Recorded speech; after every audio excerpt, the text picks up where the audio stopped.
there we have the most incredible lava fall ever, just right there. We didn't have any big bubbles. You can see the tiny bubbles forming on the surface there. That is the little ice block from underneath the lava, quickly turning into steam and trying to escape out of the pool. Okay. Now this here is what we call Paley's hairs. They form in nature when lava falls off an edge and is picked up by the wind and pulled into these thin strands of lava. And they are called Paley's hairs because of the Hawaiian goddess of volcanoes. Here in Iceland we don't have a Hawaiian goddess. Apparently we have witches, so we tend to call these witches' hairs. Or in Icelandic, nornahár. Notice how rapidly they just cool down to these thin black hair strands. We can do one more here. Immediately solidifies. Now we kind of saw what happened when the lava went over the ice. We had some very nice small bubbles forming on the surface there. But here I have something very special. Let's see. Another block of ice. Wow. Yeah, whoa, cool. Do you want to see what happens if we put this on top of the lava? Yeah, of course. Ooh, good, me too. Let's see. Just gonna plot this on here. See what happens. Immediately the ice starts turning into steam. The steam is going up pretty aggressively and we already have new bubbles forming there. You can see the front of the pool lifting up as well. That is the steam from the ice getting into the lava and trapping itself inside the pool, trying to escape but just giving us more lava bubbles. See there on the right side of me? Very nice. But notice as well, where the ice on top, how the lava immediately turns fully solid. Fully black here. Even the surface of the pool and the surface of the channel isn't liquid anymore.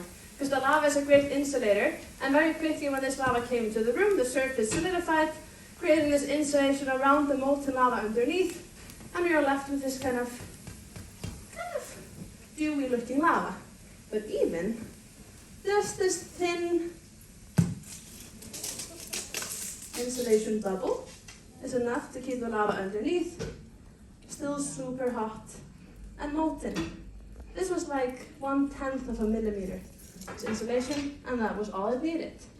Now in the channel, I can also poke on top here. This is all still very squishy, but the channel is as well. So if I press on top, it's kind of squishy. We know that there's still molten lava underneath. So I could just get underneath here, lift this up in one piece. There we go. And sometimes when we do this, we can get what we call a lava tunnel. Lava tunnels form in nature when we have a big field of lava and the lava drains out of the field and leaves behind a tunnel or a tube. So that is exactly what can happen here. The molten lava within the channel can now be flowing down towards the slide or forward into the pool, and it can leave behind a mini lava tunnel. So I'm just gonna peep underneath the side here, see what's happening real quick. I will do this on all three sides, but we can see that underneath the lava is still very hot and glowing. It is still above 1000 degrees Celsius, still super duper liquid, and just about as hot as when it came into the room earlier. And again, still just hot enough to make some witch's hairs. There we go.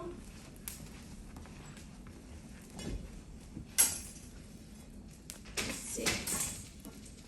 Just gonna have a quick little peep under here. You can see everything still moving and kind of pulling forward.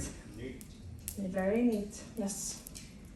Now I'm gonna try this one last time for the middle section, and this time we're gonna do it properly. This time we're going to get the stick into the middle of this pool and see what's happening underneath the whole thing. See? Oh yeah. Yeah, we're definitely doing that. Let's see, in there. And then we just lift up. Oh, I'm gonna go a little bit further in so everyone can see. We're gonna go here and lift.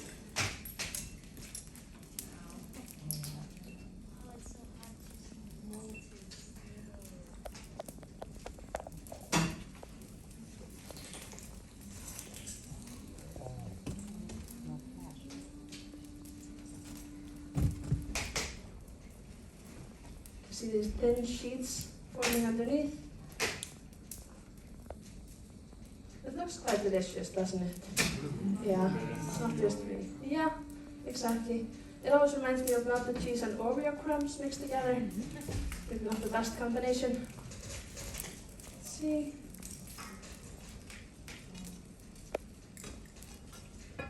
And the stick is off. And we have like kind of a mini volcano shaped hat now. That's nice. And if I'm able to pull just a little bit of lava out from underneath here, you can see this different texture that we're getting here. You can see the lava isn't as super liquid as it was before. This is kind of the more taffy phase that lava goes through. It's kind of more like melted sugar, doesn't want to move as easily, and that's the last phase lava goes through before fully solidifying. I can still lift this up a little bit.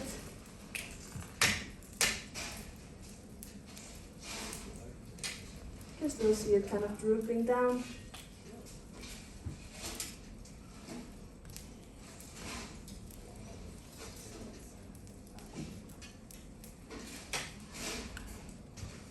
I can hear in the back Amrik scooping in the next batch of lava. Good job. I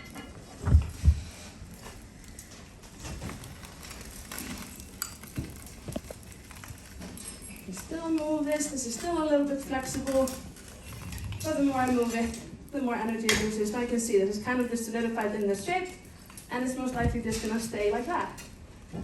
Now, here in the channel, you can already see some cracks forming just in the middle, because the lava is cooling down very quickly, and it's contracting and shrinking, because in the furnace in the back, the lava is very hot and expanded. Now that it's cooling down, it's rapidly contracting, shrinking and becoming smaller, and with that, the lava can break and pop a little bit. As you can see, it is breaking in the slide, and just to prevent it from popping aggressively out of the slide, we have these nice little grates to put on top. Now these popping sounds will become very aggressive with the show, but it's nothing dangerous, it's just the lava cooling down. There we go. One in here, and let's pop one in there.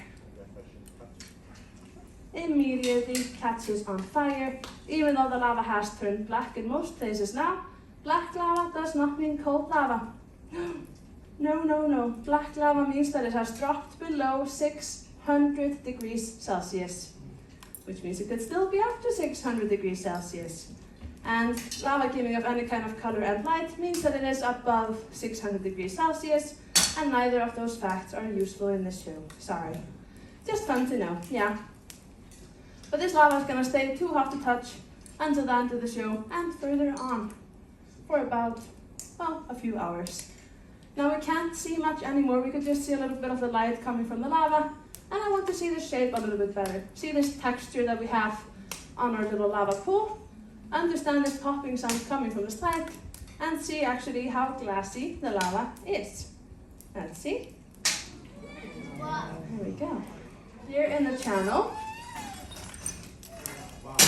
breaks very easily here. I can already see a tunnel going through the channel here, so we have like a mini lava tunnel, but let's see. Oh, there we go.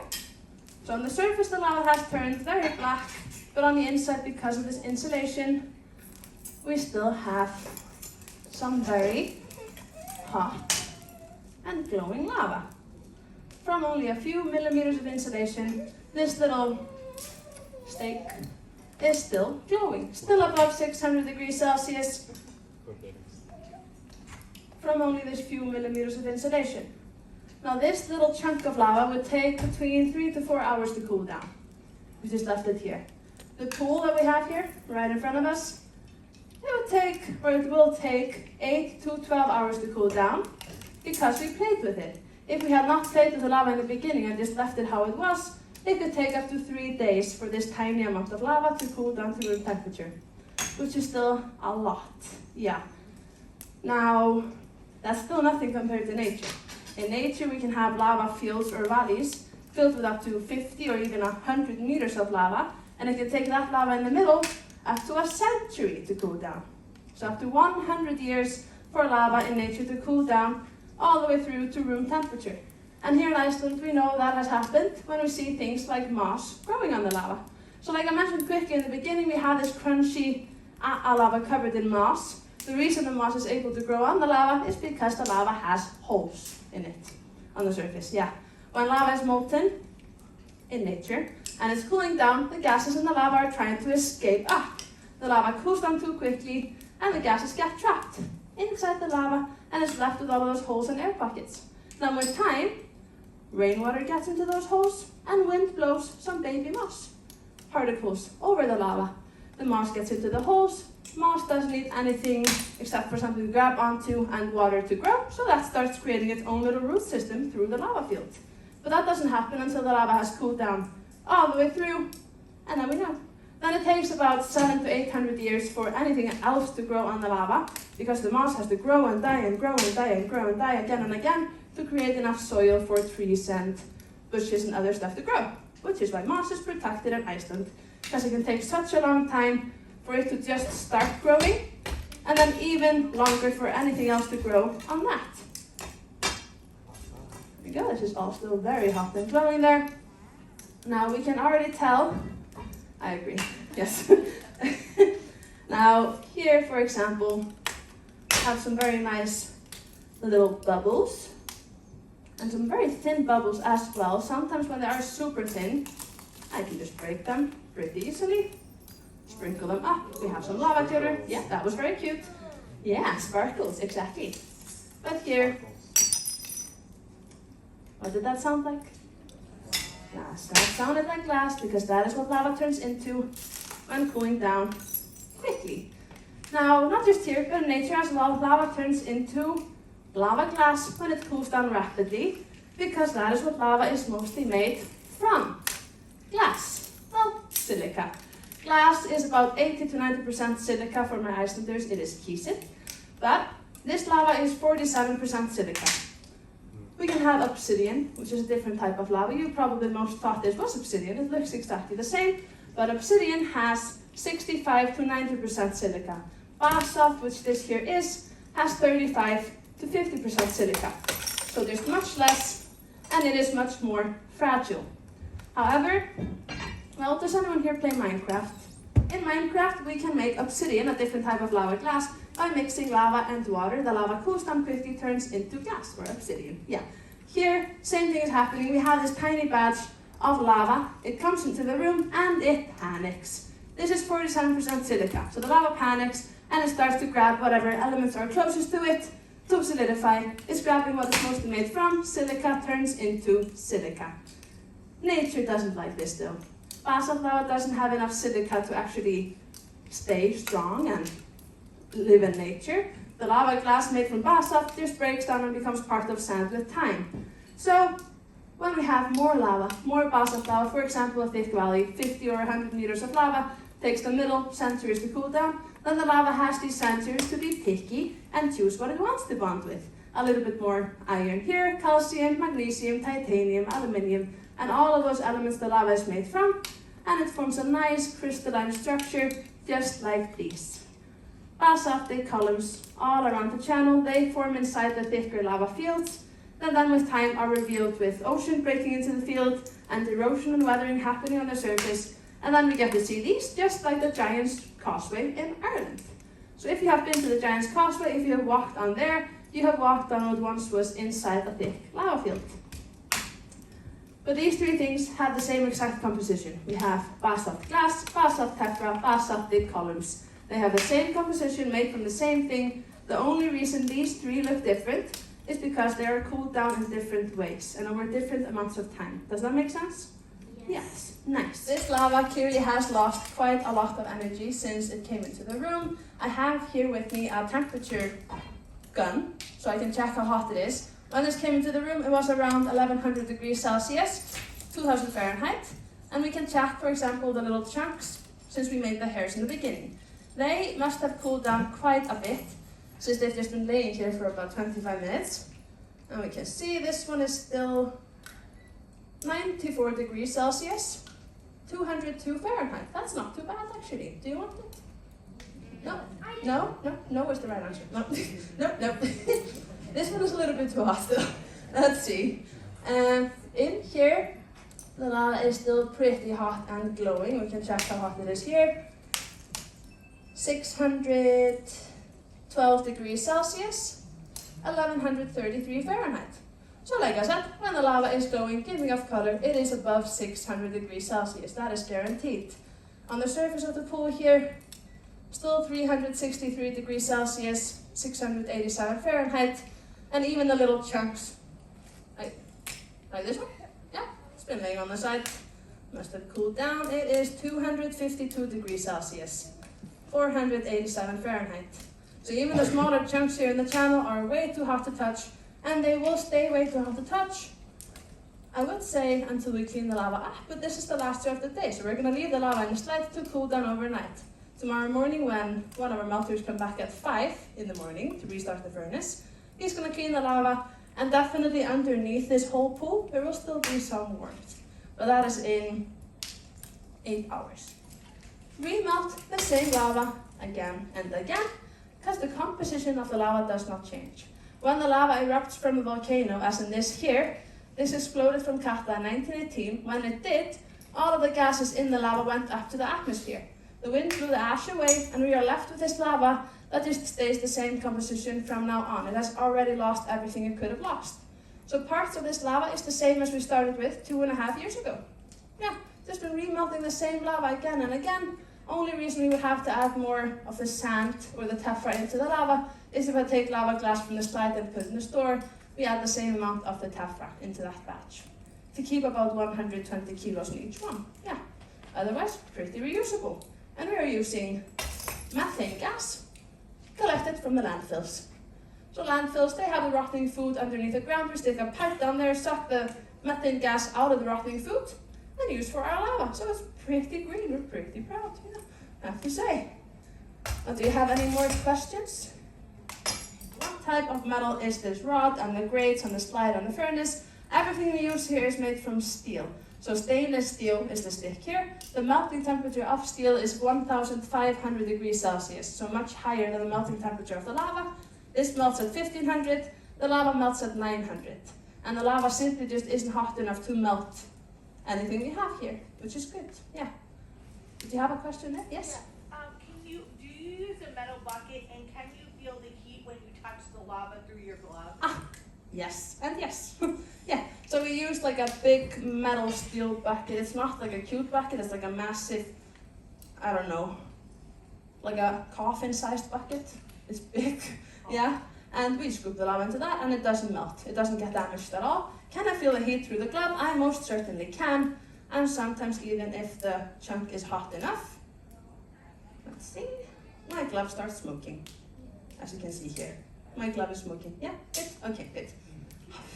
Yes, good. Just a little warm. Yeah, so this chunk was about, it smells like bacon. Yeah, that's not good. There we go. But yeah, we definitely feel the heat. We definitely know. We're standing very close to the lava. We feel the heat. You can see on me. I definitely can feel the heat. But we don't really get burnt that much. Surprising. Yeah, we barely burn ourselves. Happens every now and then. We all have like a fun little memory scar somewhere. But we are more into unintentionally stabbing ourselves or cutting ourselves on the lava. Because after all, this is lava glass. And like our parents say, do not play with glass, kids. That is our job. And we play with glass. And just like right here, we have the nice witch's hairs. This is all tiny glass needles. We hold them, every now and then we stab ourselves on them, and then the glass needle breaks in our finger and stays with us for like a week. So that's not that's not the best part ever. But I would say it's not as bad as burning yourself, which rarely happens here. Because as you can see, the lava kind of just stays where it is. It's kind of fine, but we go a little wild with the hairs because they're so cool. And geologists love them. They are rarely found in nature because they break down so quickly and go into the grass and just become a part of the sand as well.